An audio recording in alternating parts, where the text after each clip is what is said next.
이게 SBV라고 미국 실리콘밸리의 그 자금을 조달하는 은행의 주가입니다. 일주일 새에 거의 60% 이렇게 수직으로 폭락하는 사건이 발생을 했어요. 뉴스에서 많이 보셔서 아시겠지만 간단히 말씀드리면 최근에 금리가 많이 올라갔죠. IPO 시장에서도 자금 조달이 굉장히 어려워집니다. 그래서 투자자들부터 해서 일부 고객들이 자금을 인출했어요. 자금이 좀 크다 보니까 자금 마련을 위해서 보유한 미국채 210억 달러를 매도하게 됐죠. 근데 지금 금리가 급등한 상태다 보니까 그 전에 매수했던 국채들 평가 손익이 엄청나게 많이 떨어졌다는 거죠. 국채는 최근처럼 금리가 올라가면은 채권 가격이 뚝 떨어집니다. 그만큼 손실로 잡혀 있는데 이걸 만기까지 계속 보유한다. 그러면은 원금의 손실이 없지만 지금처럼 이렇게 금리가 높게 올라가 있는 그런 시기에 매도를 하게 되면은 시장가에 매도를 하면서 손해가 엄청나게 커진 거죠. 여기에 추가로 22억 5천만 달러 주식을 매도해서 자금을 마련하겠다 하다 보니까 사람들이 불안하잖아요. 그래서 자금을 인출하고 뱅크런 사태가 발생을 했고요.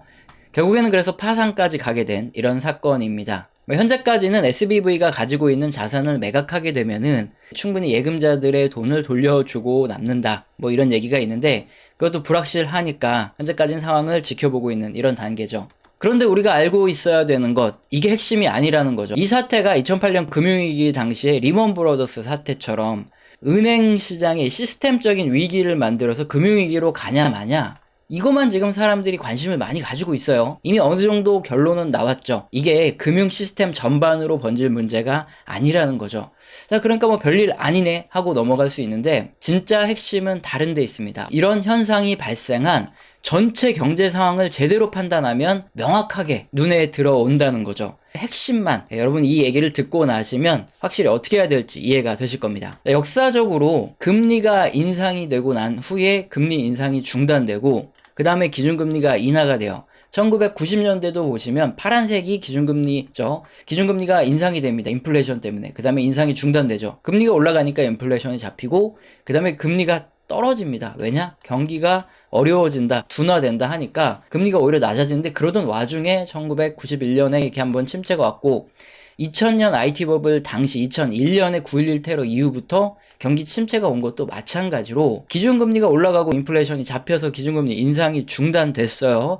그 다음에 기준금리가 인하되던 와중에 자 이렇게 경기 침체가 터졌고 2008년에도 마찬가지입니다. 인상이 중단되다가 인하되는 듯 싶더니 몇 달 있다 바로 터졌어요. 코로나 때도 마찬가지로 금리가 인하되는 와중에 터지죠. 자 이렇게 금리가 인하되면은 뭔가 이제 좋아지는 거 아니냐 싶은데 그때 경기 침체가 발생해서 주식시장이 반토막 그 이하로 떨어지는 그 이유가 뭘까요? 또 경기도 완전히 침체돼서 실물 경기가 다 죽어나가고 기업들이 부도가 나고 일자리를 잃는 사람들이 늘어나는 이런 이유가 뭘까요? 이게 핵심입니다. 답은 충격을 견디지 못하는 이런 경제 상태 때문이라는 거죠. 작은 충격에도 견디지 못하고 경기가 침체로 간다는 거예요. 지금 상황이 딱 그런 상황인데 왜 그런지 한번 살펴보겠습니다. 자, 지난 2008년과 비교를 해볼게요. 이 검은색이 산업 대출이고 파란색이 미국의 소비자 대출입니다. 2008년 금융위기가 터지기 전에도 이렇게 쭉 대출이 굉장히 많아요. 상업대출이며 산업대출이며 엄청나게 많습니다. 이렇게 대출이 많으면 이 돈이 어디로 흘러가죠? 자산시장으로 유입이 될 수밖에 없죠.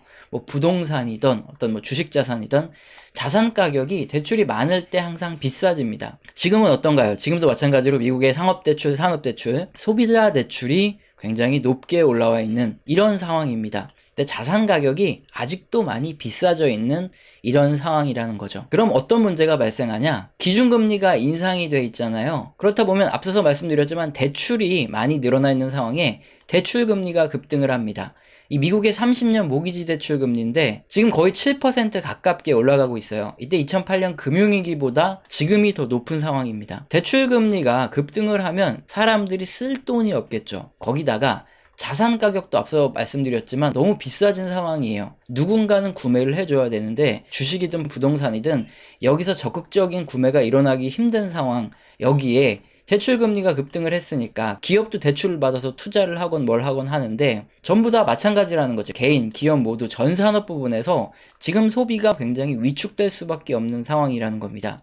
소비가 위축된다는 말은 경기가 지금 둔화되고 있고 침체로 갈 가능성이 굉장히 커져 있는 상황이란 뜻이죠. 자, 그렇다면 이제 충격을 경제가 견뎌내지 못하는 세 번째 상황으로 흘러 들어가게 되겠죠. 우량한 기업은 워낙에 돈이 많으니까 아무 문제가 없어요. 하지만 항상 문제가 되는 건 비우량한 기업 또는 개인입니다. 문제가 생겼을 때 돈을 구하기 엄청나게 힘들어져요. 이걸 나타내는 지표가 뭐냐? 하이힐드 스프레드인데 이렇게 보시면 돼요. BB 등급 이하 이런 채권들의 금리에서 단기 국채 금리를 뺀 값입니다. 비우량한 이런 기업들이 자금을 조달하기 어려워지니까 지난 2009년 같은 경우에는 20%를 줘도 돈을 빌리기 어려운 상황이 됐었다. 이 뜻이에요. 이 수치가 높게 치솟아 올라간다 그러면은 자금 조달에 문제가 생기는 거니까 경기 침체가 되는 거죠. 자, 그러면 지금 하이힐드 스프레드가 이렇게 낮지 않냐? 안전한 상태 아니냐? 아무 문제가 없는 거 아니냐? 이렇게 생각하실 수 있는데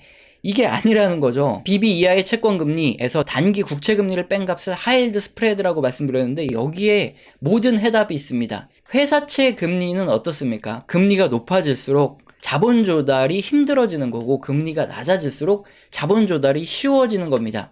회사에서 금리를 더 높게 주겠다 말하는 이유는 돈을 구하기 그만큼 어려우니까 이자를 높게 주고 돈을 빌려오는 거예요. 반대로 이자를 낮게 줘도 돈을 빌려줄 사람이 많다면 당연히 금리를 낮게 받겠죠. 그래서 회사채 금리는 자본 조달과 반비례, 반대로 움직인다 보시면 되는데 이게 2B도 아니고 등급이 더 높은 BBB 등급의 회사채 금리예요. 이 그림을 보시면 2007년 금융위기가 터지기 직전에 한 6%대에서 움직였거든요. 그런데 지금 2023년 3월에 똑같이 6% 가까운 이 수준에서 움직이고 있습니다.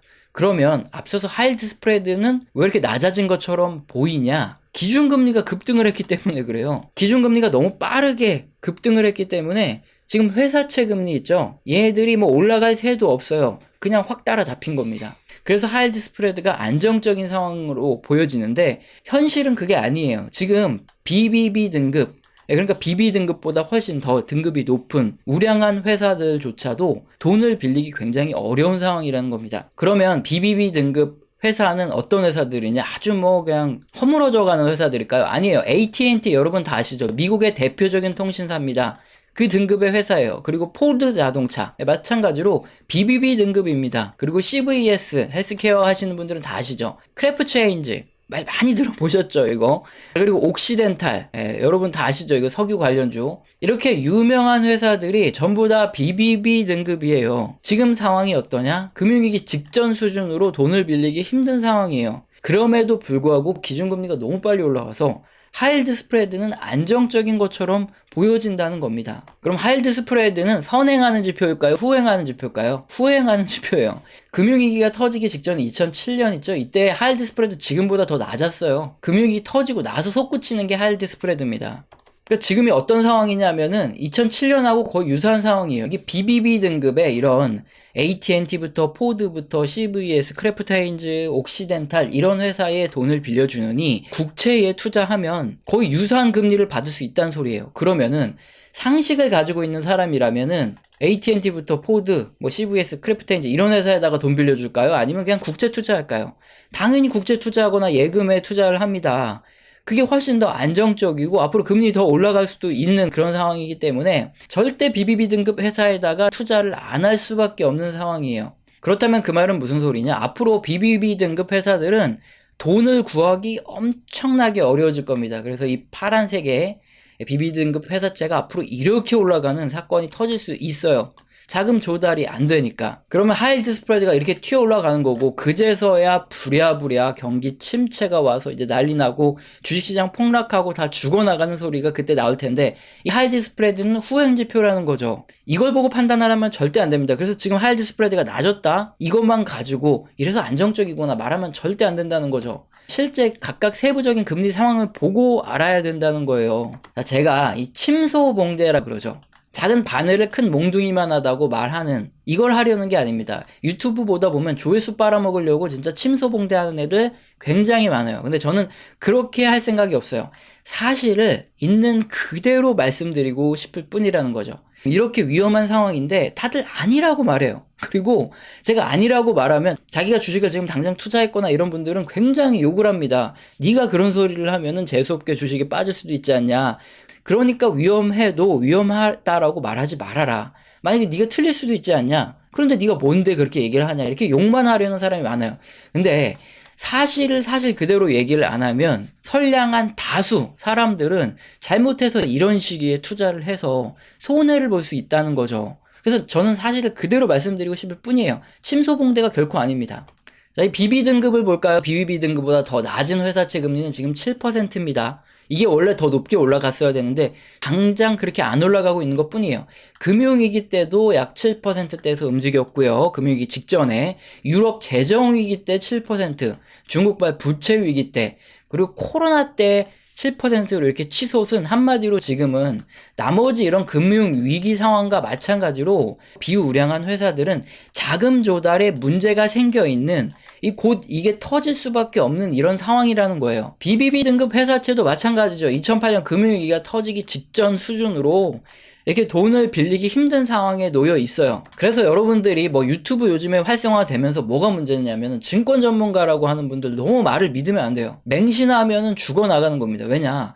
경제를 조금이라도 볼 줄 아는 사람들 있죠. 우리 같은 사람이면 누가 봐도 지금 너무 위험한 상황이고 조심해야 될 상황인데 자기 주장에 유리한 지표만 갖다가 보면서 투자해라 라고 말을 해요. 근데 고객이나 시청자가 아니라 본인의 가족한테 지금 몰빵해라, 전부 투자해라, 그렇게 말할 수 있냐는 거죠. 아니, 절대 못합니다. 100% 그렇게 안 할 거예요. 왜냐? 저 자체도 지금 제 가족한테 투자하라고 말 안 해요. 그러니까 지표의 의미가 뭐냐? BBB 등급의 금리에서 단기 채권을 뺀 값이니까 실상 중요한 건 이렇게 비우량한 회사들이 지금 상황이 어떠냐, 이게 핵심인데 이건 안 알려주고 이렇게 단순히 하이드 스프레드 봐라, 과거에 위기가 올 때 미리 치솟아 올라갔지 않냐, 치솟아 올라가고 있지 않으니까 지금 몰빵해도 돼, 투자해도 돼, 괜찮아, 이딴 식으로 말하면 절대 안 된다는 거죠. 실상은 지금 기업들이 돈을 빌리기 어려운 상황에 있어요. 지금 SBB가 왜 이렇게 주가가 계속 폭락하고 있냐? 얘들이 자본이 굉장히 많아요. 이걸 가지고 현금화하고 팔게 되면은 고객들의 예금을 전부 다 충당해주고 남을 수도 있습니다. 그래서 얘들이 돌아다니면서 여기저기 자기 사업을 인수해달라 이렇게 얘기를 했는데 인수해줄 사람이 없어요. 금리가 굉장히 낮아서 자금 조달이 쉬운 상황에서도 그런 일이 터질까요? 아니요. 그럴 때는 서로 매수해서 주식 사고 난리도 아닐 거예요. 지금은 자금 조달하기 너무 어려운 상황이라는 소리입니다. 그래서 돈줄이 말라 있어요. 그런 상황에서는 저런 자본이 더 많은 회사들에도 뭔가 위험할 수 있으니까 투자를 안 합니다. 그래서 SBV 주가가 저렇게 계속 폭락을 하고 있고 파산을 한 이유 중에 하나예요. 그래서 지금은 굉장히 위험한 상황이다. 지금 거의 과거 위기 상황들처럼 일반 비우량한 회사들은 자금을 구하기 굉장히 힘든 상황이라는 거 반드시 기억하셔야 돼요. 이게 사실입니다. 이 사실을 제가 알려드리려고 그러는 겁니다. 항상 이렇게 뭔가를 좀 소신있게 얘기하려고 그러면 욕을 많이 해요. 2022년 이제 코로나 때 3월, 4월에 증거 영상 자주 보여드리지만 욕을 하도 해가지고 몇 번 올리다가 못 올렸어요. 그래서 증거 영상은 남겨둡니다. 한 10번? 내외로 이렇게 얘기를 했었는데 그때 네가 뭐 이때 매수하라 그랬다가 다 죽으면 어떡하려고 하냐. 그리고 2022년이죠. 3월에서 5월 사이에 매도하라고 영상을 또 올려드렸는데 항상 똑같습니다. 2020년에 매수하라 그럴 때도 그렇지만 2022년에 이때 3월, 4월, 5월에 이렇게 매도하라 그럴 때 2021년 요 12월 있죠. 최고점에서 매도하라고 왜 말 안 해줬어? 응? 2022년 3월부터 이때 매도하라고 그러면은 이 고점 대비 얼마나 많이 빠졌냐. 말을 바꿨다, 뭐 존버라더니 최고점도 못 맞춘다. 욕이 굉장히 많아요. 근데 앞서 살펴봤지만 이때 사고 이때 팔았어요. 그냥 사실 그대로입니다. 경제 지표를 보면서 원칙대로 경제가 살아날 때 투자를 하는 거고 경제가 악화될 때 매도를 하는 사실 그대로를 항상 말씀드려요. 지금도 똑같다는 거죠. 그러니까 매수하신 분들이 엄청나게 욕을 할 거예요. 최근에 뭐 전문가분들 나와가지고 지금 몰빵해라, 매수해라, 막 저점 잡아라 하시니까 이렇게 매수하신 분들은 저한테 엄청나게 욕을 하실지 몰라요. 근데 저는 확실하게 말씀드릴게요. 제 가족이면은 지금 이럴 때는 절대 투자 안 시킵니다. 지금 이렇게 위험한 상황에 뭐하러 지금 뛰어드냐 이겁니다. 그러면 우리 영상 시청하시는 분들 언제 투자를 해야 돼요? 제가 언제 투자하라고 말할 것 같습니까? 하이드 스프레드가 이렇게 치솟아 오르고 나서 그 다음에 하이드 스프레드가 떨어질 때가 있어요. 금리도 낮추고 할드 스프레드가 떨어진다. 이 말은 무슨 말이에요? 자금 사정이 좋아지고 있다는 소리예요. 그래서 할드 스프레드가 이렇게 떨어질 때 투자하는 게 기본 원칙이에요. 고점 찍고. 절대 이렇게 저점에서 아직 경기 침체도 안 오고 아무것도 안 왔는데 이럴 때 위험할 때 투자하는 게 절대 아닙니다. 이렇게 치솟아 오를 거고 그 다음에 쭉 떨어질 때 투자하는 거예요. 잘못해가지고 할드 스프레드 괜찮네 해서 2007년에 뛰어드신 분들 굉장히 많거든요. 지금도 똑같은 상황이라는 거죠. 금리가 너무 빨리 올라가면 할드 스프레드가 낮아져요. 그래서 위험하지 않은 것처럼 보이는 시점이 이렇게 꼭 경기 침체 직전에 옵니다. 그때 막 전문가분들이 투자해라 그래가지고 개인들만 미친 듯이 투자하고 이게 지표 볼 줄 아는 사람들은 하나도 투자 안 해요. 그럼 개인들만 계속 죽어나가는 겁니다. 이런 구간에. 그러니까 절대 가족한테는 투자 안 시킨다. 그러니까 여러분도 속지 말라. 이 말씀 꼭 드리고 싶어요. 우리 채널에서는 영상 시청하시고 도움되셔서 후원 주시는 감사하신 분들이 정말 뭐 가끔 계세요. 근데 제가 말로만 때우지 않고 리액션을 제대로 하죠. 이제 한 달 교육을 좀 진행을 해드리는데 제가 매주 진행을 하고 있습니다. 여기서는 거시경제 흐름뿐만 아니라 각 산업의 사이클에 대한 얘기, 뭐 그러다 보면 거기 속한 종목에 대한 이야기, 기업들에 대한 이야기도 나오죠. 방송에선 하지 못하는 그런 이야기들이 나오니까 영상 하단에 설명란 읽어보시고 내가 해당된다 하면 꼭 메일 주시길 바랍니다. 오늘 영상도 마음에 드셨다면 구독과 좋아요는 꼭 눌러주시고 지속적인 시청 부탁드립니다. 감사합니다.